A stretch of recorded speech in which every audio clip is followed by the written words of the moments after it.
প্রভুপাদ ইস্কনে কি বানিয়েছে জানেন? প্রভুপাদ ইস্কন বানিয়েছে কেন জানেন?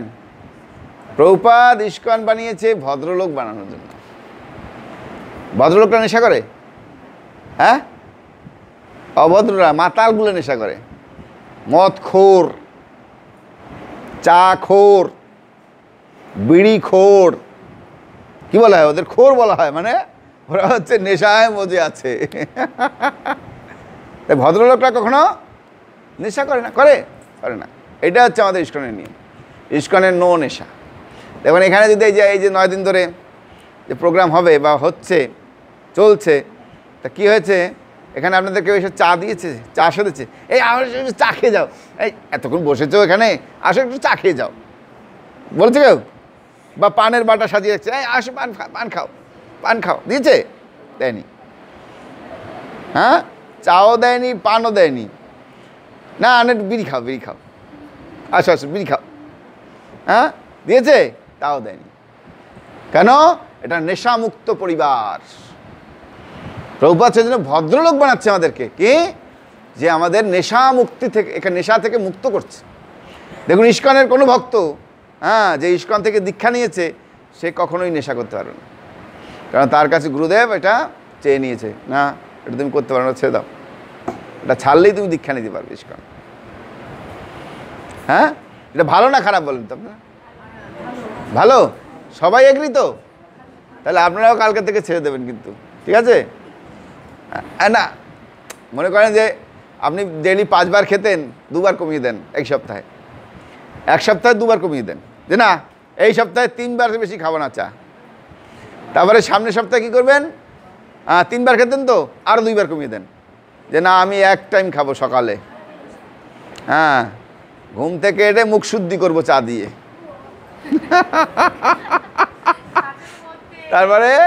তারপরে সপ্তাহ থেকে না, নো টি। দেখেন এই ইস্কনটা কেন হয়েছে জানেন? ইস্কনটা আমাদের প্রভুপাদের স্ত্রী চা খেত, হ্যাঁ, আর প্রভুপাদ একটা পাণ্ডুলিপি লিখে রাখছে, গীতার পাণ্ডুলিপি লিখে রাখছে। ও ওনার স্ত্রী কী করেছে, ঘরে টাকা নেই, ওইটা বিক্রি করে দিয়ে চায়ের চিনি নিয়ে এসছে। প্রভুপাদ গিয়ে বলছে, আরে আমার পাণ্ডুলিপি লিখে রাখলাম, সেগুলো কোথায়? হ্যাঁ বলছে সেগুলো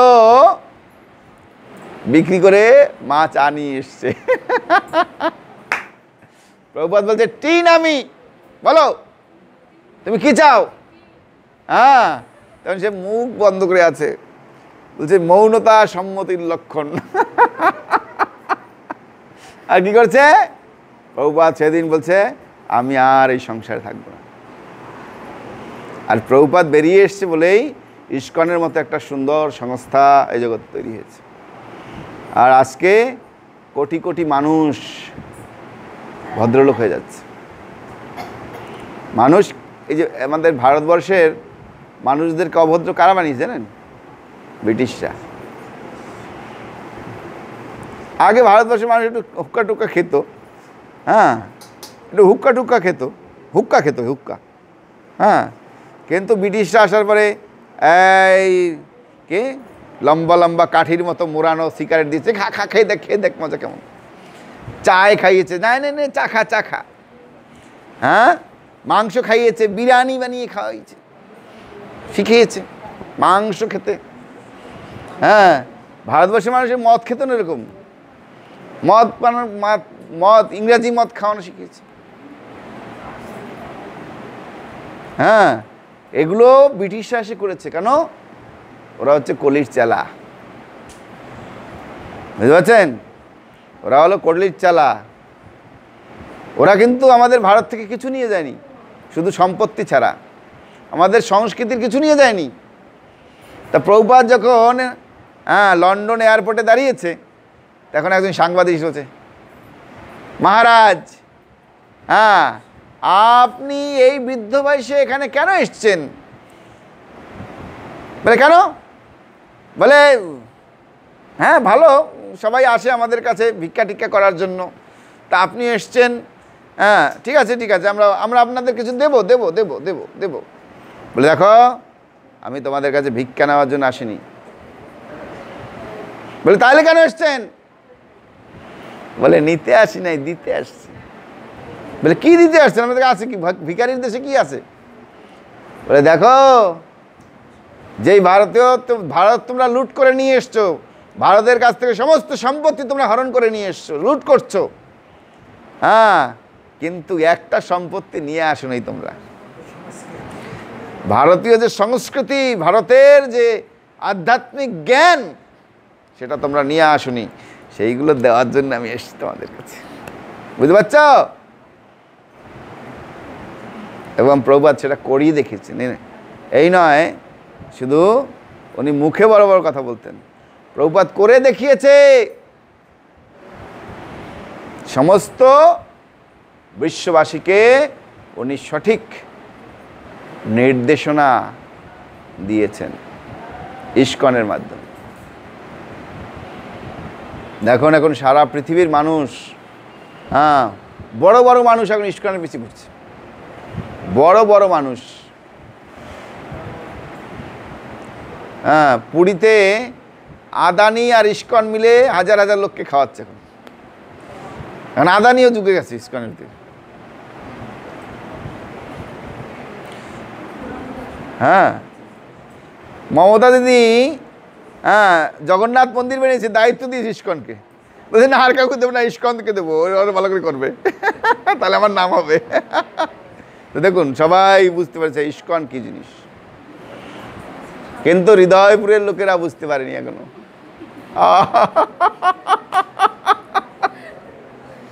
হৃদয়পুরের মানুষেরা এখনো ইস্কন সম্বন্ধে বুঝতে পারেনি, তারা এখনো অজ্ঞ। তারা মনে করছে এই ইস্কন মন্দিরের নিচে যে এই ঘরটা আছে না, কি বলে, গোডাউন ঘরটা, ওখান থেকে অবশ্যই আমেরিকার চ্যানেল রাখা আছে।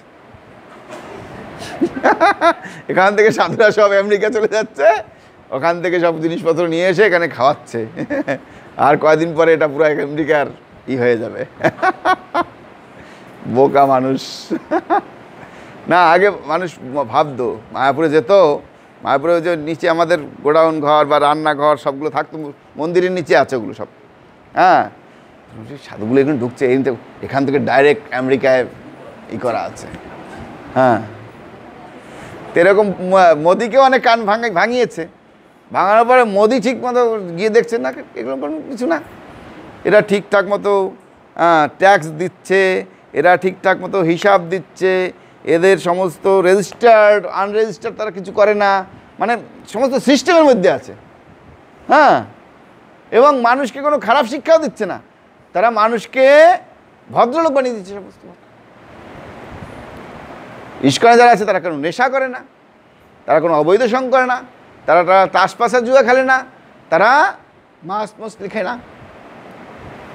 এখন উনিও বুঝছে, উনিও ইস্কনের পিছিয়ে পিছিয়ে কীর্তন করছে। কারণ সব রাজনৈতিক দলের নেতারাও ইস্কনের পিছিয়ে ধাইছে। কেন? ইস্কনের সততার কারণে। ইস্কনে যদি সততা না থাকতো তাহলে ইস্কন কোনোদিন দাঁড়াতে পারত না। দেখুন সারা পৃথিবীতে এই পরশু দিনে, হ্যাঁ, 850 রথযাত্রা হয়েছে। 850 দেশে দেশে, একটা দুইটা পাঁচটা দেশে নয়, 150টা দেশে রথযাত্রা উদযাপন হয়েছে। এই মনে করেন না যে এটা হৃদয়পুরেরও আছে, না, হৃদয়পুরটা বাদে এরকম হৃদয়পুরের মতো অনেক অনেক আছে। বড় বড় মন্দিরের যে রথযাত্রা, বড় বড় রথযাত্রা যেগুলো, সেগুলো 850 হয়েছে। আর এরকম আমাদের মধ্যে মতো তোমার লক্ষ লক্ষ আছে, কয় হাজার হয়েছে ঠিক নাই কোনো। 40,000, হ্যাঁ, প্রভু হিসাব দিচ্ছে 40,000 হয়েছে। তাহলে পাকিস্তানে 12টা, বাংলাদেশে তো মানে 300-র উপরে হবে। দেখুন, সেজন্য আমাদেরকে বুঝতে হবে। সেজন্য শাস্ত্র বলছে চৈতন্য চন্দ্রের দয়া করহ বিচার, আরে বিচার করিলে চিত্তে পাইবে চমৎকার। এই চৈতন্য মহাপ্রভুর যে কৃপা, সেটা বিচার করো। বিচার করলেই দেখবে হৃদয়ের ভিতরে চমৎকৃত হয়েছে। হ্যাঁ, যে মহাপ্রভু আমাদের জন্য কি নিয়ে এসছেন, কি প্রেম নিয়ে এসছেন, কৃষ্ণ প্রেম নিয়ে এসছেন। সেই প্রেমটাই ইস্কনের মাধ্যমে শিল প্রভুপাদ মানুষের মধ্যে বিতরণ করছে, আর কিচ্ছু না। বুঝতে পারছেন? মহাপ্রভু যেই কৃষ্ণ প্রেম নিয়ে এসছেন সেটাই ইস্কন মানুষের মধ্যে বিতরণ করছেন, আর কিচ্ছু না। বুঝতে পারছেন? সেই জন্য আমাদের বুঝতে হবে ইস্কন। দেখুন, আগে অনেক মানুষ কি করে, বাইরে থেকে মনে করে ইস্কন হচ্ছে বিদেশি, ইস্কন হচ্ছে এই, ইস্কন সেই, ইস্কন এই করে না, মায়ের হাতে খায় না, অমুক খায় না, হ্যাঁ ওরা নিরামিষ খায়, ওরা চা খায় না, ওরা এই করে না, ওরা সেই করে না। তারপর যখন ইস্কনের মধ্যে ঢুকে যায় তখন কি হয়? সব মুখ বন্ধ। ইস্কনের মধ্যে ঢুকতে হবে আমাদেরকে। আপনি যদি কোনো সংস্থাকে জানতে চান, তার ভিতরে ঢুকতে হবে আপনাকে। ঢুকলে আপনি দেখতে পারবেন। যেমন আমাদের অধিকারী বাবু আগে বড় চাকরি করেছে, হ্যাঁ বিএলআরতে চাকরি করে অনেক ঘুরেছে এখানে সেখানে, হ্যাঁ অনেক শুনেছে ইস্কন সম্বন্ধে, ইস্কন এই ইস্কন সেই। যখন ইস্কনের মধ্যে ঢুকেছে বলে, আরে বাবা, এ তো সেই আমাদের সাধারণ মানুষের মতো। হ্যাঁ, এখানে কালেকশন করে মন্দির চলে, হ্যাঁ সাধুরা খুব সুন্দর মেনটেন করে, হ্যাঁ এবং চেষ্টা করে ভক্তি প্রচার করার জন্য। তারা নিজেরা নাম করে, আমাদেরকে নাম করায়। এই নয় যে শুধু মুখে বলে যায়, তারা কিছু করে না। কে অধিকারী বাবু, আপনি কি বুঝতে পারছেন ইস্কন সম্বন্ধে? হ্যাঁ হ্যাঁ, ওনার সমস্যার কারণে উনি পুরোপুরি চলে আসতে পারছে না, ওনার সমস্যার কারণে। কিন্তু আপনি তো ইস্কন সম্বন্ধে পুরো বুঝতে পেরেছেন না, ইস্কন কী জিনিস। যেমন আমাদের পঙ্কজবাবু, হ্যাঁ পঙ্কজবাবু তো একেবারে আমার কাছে সাথে যোগ দিয়ে দেয় আর কিছু, পারিবারিক সমস্যার কারণে পারছে। থাকতে পারে মানুষের সমস্যা, হ্যাঁ, কিন্তু পঙ্কজবাবু হৃদয়ের থেকে ইস্কনকে খুব ভালোবাসে, হৃদয়ের থেকে। সে তার পারিবারিক সমস্যার কারণে কিছু করতে পারে না। আপনাদের অনেকেরই সেরকম পারিবারিক সমস্যার কারণে অনেক কিছু করতে পারছেন না, কিন্তু হৃদয়ে ইস্কন। যখন ভগবান তাকে সুযোগ দেবে ফট করে তাহলে ভক্ত হয়ে যাবে। দেখবেন কয়েকদিন মধ্যে না পঙ্কজবাবুর কপালে তিলক, গলায় মালা, হ্যাঁ ধুতি কর্তা পেনে একেবারে সাধু হয়ে গেছে। হ্যাঁ কী হলো বলে, আমি আগের থেকেই তো সাধু। এরকম ইস্কনের আগে বাইরে থেকে শুনলে বোঝা যাবে না ইস্কনকে, সেদিন ইস্কনের ভিতরে ঢুকতে হবে।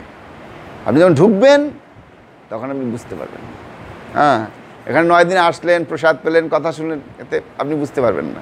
যখন প্রত্যেক দিন আসবেন, সাধুদেরকে দেখবেন, না এরা আসলে কি, হ্যাঁ হ্যাঁ অনেকে অনেক কিছু বলে, খারাপ কথাও বলে। হ্যাঁ বলে এগুলো ব্রহ্মচারী থাকে কীভাবে, আমরা বিয়ে করার জন্য পাগল হয়ে যাচ্ছি, এগুলো ব্রহ্মচারী থাকছে। হ্যাঁ, এর মধ্যে কোনো কারণ আছে? হ্যাঁ, আমি একদিন রাস্তার মাথায় গেছি, হ্যাঁ কি বলছে, ও জানো এখানে সাধু সাধু দেখায়, ওই কলকাতায় গিয়ে ওই হোটেলে বসে খায় ভালো করে। কেন? তারা ইস্কনকে জানে না। ইস্কনের ভক্তদের শুদ্ধতাটা তারা এখনো পরিমাপ করতে পারেনি। সেই কারণে তারা এরকম উল্টা পাল্টা এই সেই মন্তব্য করে, কিন্তু জীবনে মন্দিরে এসে দেখে নাই। সে যে ব্যক্তি বলেছে সে জীবনেও একদিন মন্দিরে এসে দেখে নাই যে সাধুরা আসলে কি করে। কিন্তু যেই ব্যক্তিরা ইস্কনে এসছে, ইস্কনের সঙ্গে চলছে, ইস্কনের সাধুদের সঙ্গে তাদের উঠা বসা আছে, তারা দেখতে পাচ্ছে, বুঝতে পারছে পুরোপুরি ইস্কনকে। ইস্কনকে দেখতে পাচ্ছে। সেজন্য আমি আপনাদেরও বলি, আপনারাও সার্চ করুন। সেজন্য শাস্ত্র বলছে গুরু সবসময় দেখে করতে হয়। আপনি কাউকে গুরু মানবেন বা গুরু করবেন, অবশ্যই তাকে দেখুন, তার সম্বন্ধে জানুন। এ আসলে এই উপরে উপরে তার মধুমাখা, ভিতরে গলল। উপরে উপরে মধুমাখা আর ভিতরে কি আসলে কি গরল আছে কি না সেটাকে আপনাকে আগেই সার্চ করতে হবে, তাই না? তাহলে আপনি বুঝতে পারবেন যে আসলে আমি কোথায় যাচ্ছি, কি খাচ্ছি, হ্যাঁ, কাদের সঙ্গে চলছি। দেখুন, সেই জন্য ইস্কনের ভক্তরা, প্রভুপাদ একজন সাধারণ কলকাতার বাঙালি, হ্যাঁ, কলকাতার একজন বাঙালি বাবু ছিলেন। তিনি আমেরিকায় গিয়ে কি পরিবর্তন করেছেন দেখুন, সারা পৃথিবী পরিবর্তন হয়ে গেছে। 150টা দেশ ভাবা যায়? 150টা দেশের রথযাত্রা হয়, ভাবা যায় এগুলো? হ্যাঁ, এটা শুধু ইস্কনের পক্ষে সম্ভব। কেন কেন সম্ভব জানেন? শাস্ত্রী বলছে পিউরিটি ইজ দ্য ফোর্স, শুদ্ধতা হচ্ছে শক্তি। আমাদের মধ্যে যদি পিউরিটি না থাকতো, ইস্কনের মধ্যে বা প্রভুপাদের মধ্যে বা প্রভুপাদের শিষ্যদের মধ্যে, তার প্রশিষ্যদের মধ্যে পিউরিটি না থাকতো, তাহলে তারা এত এগোতে পারত না। হ্যাঁ, ভারতবর্ষ থেকে কত সাধুরা চেষ্টা করছে না? অনেকের কোটি কোটি টাকা, বস্তা বস্তা টাকাও পেয়েছে কারোর কাছ থেকে, ভারতবর্ষের সাধুদের কাছ থেকে পেয়েছে না? পেয়েছে কি না? কিন্তু তারা কি করতে পেরেছে? হ্যাঁ, কয়েকদিন একটু টেলিভিশনে নাম টাম ফুটিয়ে, টাকা দিয়ে নাম টাম ফুটিয়ে, কয়েকদিন পরে জেলে শ্রীঘরে আছে। কিন্তু ইস্কন, আবার কেউ রাজনীতির দলে নাম লিখিয়েছে, অমুক করেছে তমুক করেছে, ইস্কন বলতে তুমি হয়তো বা হ্যাঁ দিদি আমাদেরকে দীঘা মন্দিরের দায়িত্ব দিচ্ছে, কিন্তু ইস্কন কিন্তু কখনো কোনো রাজনীতির মধ্যে নাই। একটা জিনিস ভালো করে মনে রাখবেন, ইস্কন হচ্ছে অরাজনৈতিক প্রতিষ্ঠান, এখানে কোনো রাজনীতি হয় না।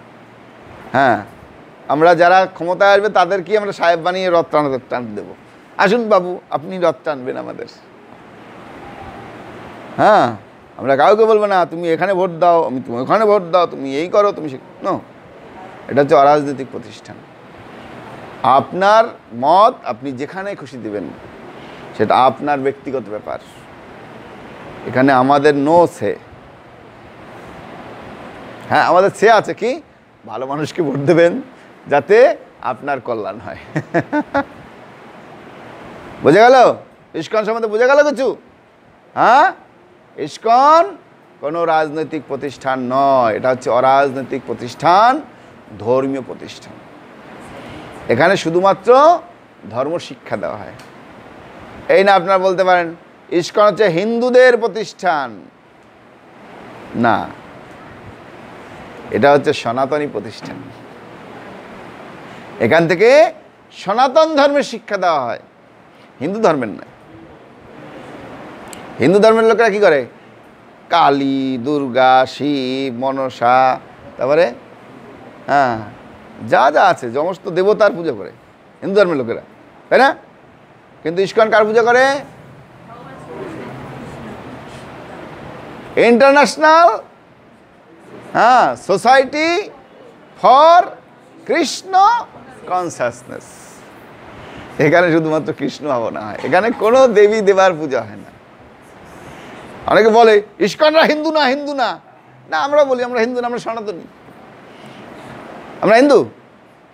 হ্যাঁ, যারা হিন্দুরা বোঝে, জানে যে না আসলে আমরা তো হিন্দু নয়, আমাদের হিন্দু মানে আমাদের লোক বিদেশি লোকেরা দিয়েছে আমাদেরকে, ওরা সিন্ধু নদের তীরে থাকে বলে ওরা হিন্দু। হ্যাঁ, কিন্তু আমরা বলি না, আমরা হচ্ছে সনাতনী। আমাদের ধর্মের নাম কি?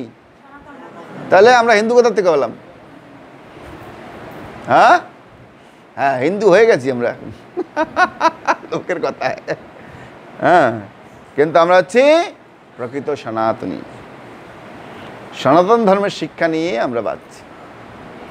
হ্যাঁ, আমাদের এই সনাতন ধর্ম যে কত উন্নত, কত সুন্দর। কালকে আমি বলেছিলাম যে এত সুন্দর ধর্ম থাকতে আমরা তা পালন করছি না, তার মানে এর ব্যর্থতা কার? এই ব্যর্থতা কার? আমাদের সকলের। হ্যাঁ, আমাদের ধর্মটা এত পবিত্র জিনিস। হ্যাঁ, দেখবেন বিভিন্ন ধর্ম আছে, সে ধর্মের একটা করে গ্রন্থ, কিন্তু সনাতন ধর্ম একটা গ্রন্থ? হ্যাঁ, অনেক গ্রন্থ। যখন বাচ্চারা প্রাথমিক স্কুলে যায় তখন কয়টা গ্রন্থ থাকে? কয়টা বই থাকে তার? একটা। 5 পাস করে 5টা 6টা, হ্যাঁ, 12 পাস করে 7-8টা। যখন কলেজে যায়, যখন পিএইচডি করে তখন কয়টা লাগে? বলে পুরো লাইব্রেরি ভরা বই আছে, খুঁজো, বের করো, তারপরে নোট করো। তাই আমাদের এই সনাতন ধর্ম হচ্ছে কে? পিএইচডি, ধর্মের পিএইচডি। সেজন্য একটা গ্রন্থে চলবে না, হাজার হাজার গ্রন্থ। বের করো, নোট করো, পড়ো। বুঝা গেল? হ্যাঁ। এই জন্য সনাতন ধর্ম আজকের নয়। আপনারা মনে করতে পারেন সনাতন ধর্ম আজকে এসছে, না না, এই সনাতন ধর্ম পৃথিবীর সৃষ্টির থেকে শুরু হয়েছে। যেদিন পৃথিবীর সৃষ্টি হয়েছে, হ্যাঁ, পরের দিন থেকে ব্রহ্মা এসে বসে গেছে এখানে। আর ব্রহ্মা এসে কি? ব্রহ্মাকে, হ্যাঁ, ব্রহ্মা সৃষ্টিকর্তা, জাগতিক সৃষ্টিকর্তা। আর সেদিন থেকে সনাতন ধর্ম প্রচার করছে। বুঝতে পারছেন? এই না, কেউ বলবে 5000 বছর আগে এসছে, কেউ বলবে 10,000 বছর। আরে স্পেকুলেশন সব। ধর্ম সম্বন্ধে জানে না, বোঝে না, কেউ পড়েও না। বলে আমাদের সনাতন 5000 বছর আগের থেকে এসছে। 5000 না, 10,000 বছর আগের থেকে এসছে, না 1 লাখ বছর আগের থেকে, না 1 কোটি বছর, না, নো 1 কোটি, 2 কোটি, 5 কোটি, 10 কোটি। পৃথিবীর সৃষ্টির সঙ্গে সঙ্গে সনাতন ধর্মের আবির্ভাব হয়েছে। বুঝে গেল? সেজন্য এই যে এতদিন থেকে এই সনাতন ধর্ম চলছে, তাহলে কি একটা গ্রন্থে হবে বলেন? একটা বই হয়? হ্যাঁ, হাজার হাজার মুনি ঋষিরা এসছেন, হাজার হাজার অবতার এসছেন, হাজার হাজার দেবতারা এসছেন, 33 কোটি দেবতা। তারা কি করেছেন? এক একজন বিভিন্ন রকমের সনাতন ধর্মের ব্যাখ্যা দিয়েছেন। কিন্তু সব কিছুর উদ্দেশ্য কি? কৃষ্ণৈক শরণম। সব কিছুর উদ্দেশ্য হচ্ছে শ্রীকৃষ্ণের শরণ গ্রহণ করা। বুঝে গেল? তাহলে আমাদের কি করা উচিত? আপনারা কি আমার সঙ্গে একমত? হাত তুলুন তো দেখি। হ্যাঁ, 2 হাত তোলেন, বলেন হরে কৃষ্ণ হরে কৃষ্ণ কৃষ্ণ কৃষ্ণ